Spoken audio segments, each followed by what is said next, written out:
Hello everyone and welcome to my YouTube channel. Today we will be making 2026 pushpin ornament.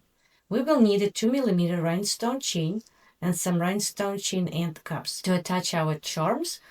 For the topper I used pieces of an old necklace I had. I do not know what this piece is exactly called, but I found them on Etsy and I will leave link in the description box down below. Next I used stud earrings. I bought a set and it included different colors of studs and lights.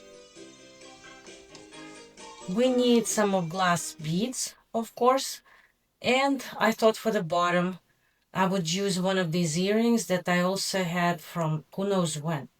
I have some charms with different stars. We need little gold beads.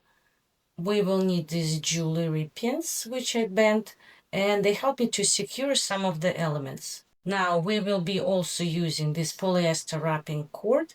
It's a 1mm one and some wire. 20 gauge wire, very soft and bendable. First I measure about 1 meter or 38 inches of wire and cord. Next I drew the number 2026 in one line, if you can call it a drawing. To start, I bend one of the ends of my wire to prevent the cord from slipping. Next, let's thread our wire through the middle of the cord. It is hollow. If the wire pokes through the cord, it needs to be straightened out. But once you get going, the process will become a lot easier. So just like this, don't push too hard. Once in a while, the end of the wire may poke through, but you can't push it back because the cord is piled thickly behind it. So what you can do is just cut a little piece off, put it inside, back inside the cord, and keep working until all of the wire is inside the cord. Make sure that the cord is evenly distributed around the wire. Trim the end, tie a knot, and bend the wire so the cord doesn't slip off. Now we are ready to start shaping our 2026 number. So sorry, this other end is annoyingly jumping around.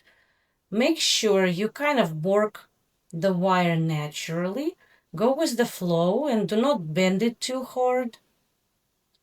And once in a while, compare your wire to the paper sign. Make sure that you follow your drawing. But maybe you do not need guidance at all. I know I do, as it took me quite a few attempts to create the shape that I finally liked. And take a look how your shape looks on your ornament. It's not too big, not too small, and also keep in mind that it has to be concave. Now we are almost done. And try to shape your sign to go flush with the bowl. Work the wire with your fingers if you need. And now we can pin it in a few places for security. And let's start working around the back.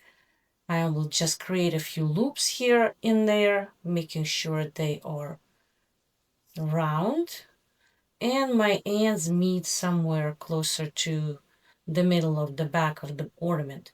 Let's secure one end with a pin and the other one temporarily.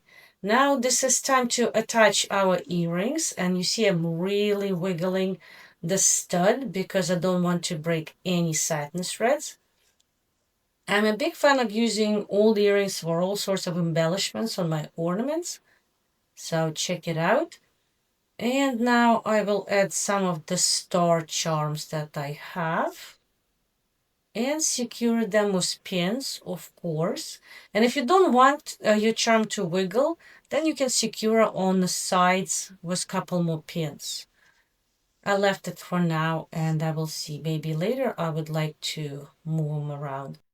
Just see what works for you, depending what embellishments you have. To further secure my 2026 shape, I bend my dressmaker pins like this. And I will put them in some of the intersections, and this will secure the sign. Something like this. Sometimes I bend my pins to create a loop if the intersection is thicker, for example, like here on this number 2, and make sure that all of the cord is contained within this pins loop, and push it all the way in. Put as many pins as you need to be happy with your shape layout. I had about 12 or so. And just keep working till you're satisfied and everything looks nice and neat. At the end now, cut the end of the wire off, and I pulled the cord and ruffled the end of my cord to create a tassel, and I secured the position with one of the earrings that I had. To further secure my earring, I'm going to bend this jewelry pin, and I'll make it a little narrower because I think it will look good right here. And don't forget to wiggle your pin and gently push it in. And this will secure our embellishment, making sure it's not going anywhere. And repeat the same process on the other end. Make sure you trim the little bit of the wire off so it doesn't stick out. And here we go. Now for the topper, I am alternating glass beads with this necklace links. So I just first wanted to see how many I would need. And this looks good, but looks pretty good. But maybe I can add a couple more links.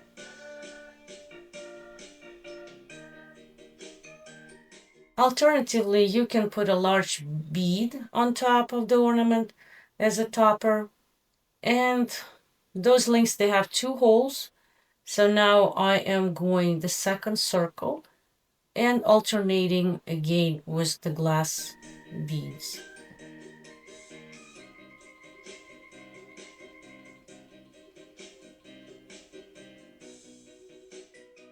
And when I come to the end, I twist the wires a few times, not too many.